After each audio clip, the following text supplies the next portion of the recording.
All right, ladies and gents, I'm out here at the Haystack Mountain off-highway vehicle area just outside of Roswell, New Mexico. Down in one of these arroyos right now. You can see there's a couple other people out here. I haven't found anybody yet. But cruising around on the old 1999 Rokon, the thing does pretty well. The only limiting factor to these bikes at this point that I'm seeing is suspension. We have extremely rocky terrain out here, and boy, does it beat you up. I've got the tires down. Honestly, I don't even know if there's any pressure left in the tires.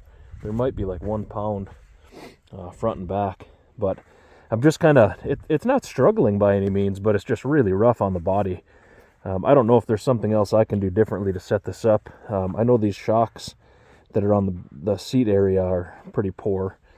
I might upgrade that thing on actually all or both of the ones that I have suspension. But I don't know that I can get any actual riding footage unless I can find one of these other guys to follow me around a little bit. But we're going to continue on. We'll give you an update once we get a little farther down the trail here. We're about 20 minutes in, roughly. And this is kind of the maiden voyage for this bike since I've bought it. I haven't really taken this one off-road too much. So hopefully you guys enjoy these videos. I'm going to run down the trail a little bit farther and we'll give you another update. Whew. All right, update number 2. Boy, this terrain out here is really unforgiving on a bike like this. I'll turn this around and take a peek. So just coming down some of this stuff, there's some pretty good ledges. And you can just look around. And it's a little sketchy coming down some of the ledges just because, I don't know, it just doesn't handle or ride like a normal bike. It almost feels like it kind of wants to it's always going sideways. These things have to be held almost completely upright. You can't lean them at all, which makes it a little more awkward. But just beautiful out here. I haven't been out to Haystack in about 5 years since I got hurt on the enduro bike out here and screwed up my knee so bad. But yeah, this is good stuff. I mean, the bike kind of, I don't know, it exceeds my expectations in the fact that it just goes. I mean, some of the hills leading up to here are extremely steep and loose. And I mean, it's kind of like a little tractor. It just keeps on chugging all the way up these hills, which is pretty cool. But we're going to continue on. I'm quite a ways out from the main area here.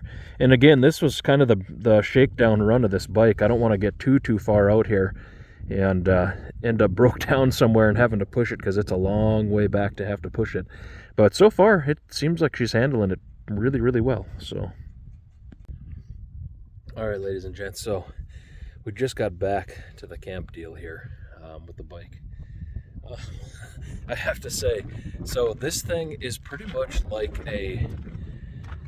it's basically a four-wheeler with 2 wheels. It will literally propel you anywhere you want to go. Going downhill on the steep, like the drop-off type step deals, pretty sketchy. Going up that stuff, absolutely no problem. It's just like a little goat. I mean, it just goes right up it. Unbelievable little bikes. Like, I would say this thing is really in a category of its own. And the reason I say that is because there's not really anything else to compare it to.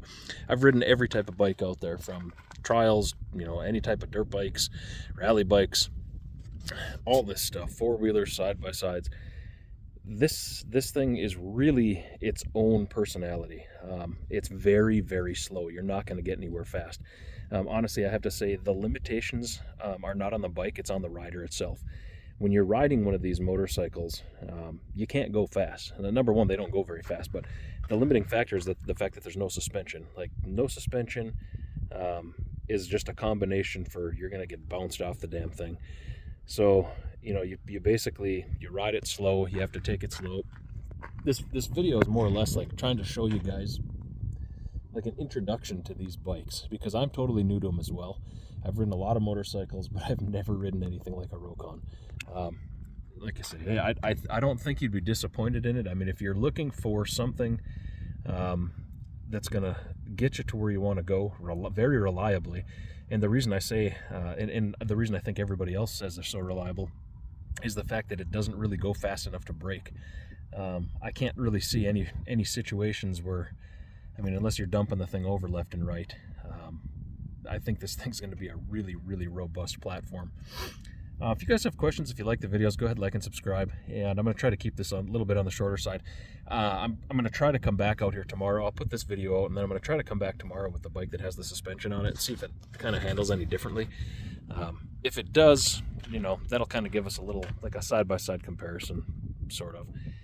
But yeah, we came out here with the Ineos. I think it was a good trip. We spent about an hour and a half out here, and I'm completely tired. Like, shoulders, hands, everything. You can tell just from kind of gripping the thing. Because again, there's no suspension, there's no give in these things. These are the 15-inch wheels, so I mean, you really don't have that much tire under it either. And I'll flip around here and show you. But the other machine has some bigger tires on it, kind of more of a balloon style tire, and I just ordered new tires for that. And maybe I'll take the old 2-stroke out here. That one has 0 suspension front and rear. At least this has this little shock. I can't feel a thing on it, and my butt hurts. Butt doesn't really hurt, but you can tell it's like, I don't know, just that funky soreness from sitting, because this isn't the type of bike where you can really stand up a whole lot. But again, if you guys like these type of videos, go ahead, like and subscribe. Hopefully I can get the drone out here and get some actual ride footage. I was hoping somebody would have come out here with me and done a couple videos, at least of me going up some of the steps and whatnot. Because it really is a little mountain goat. It just climbs and climbs and climbs. But again, hope you guys enjoy the videos. I won't take any more of your time.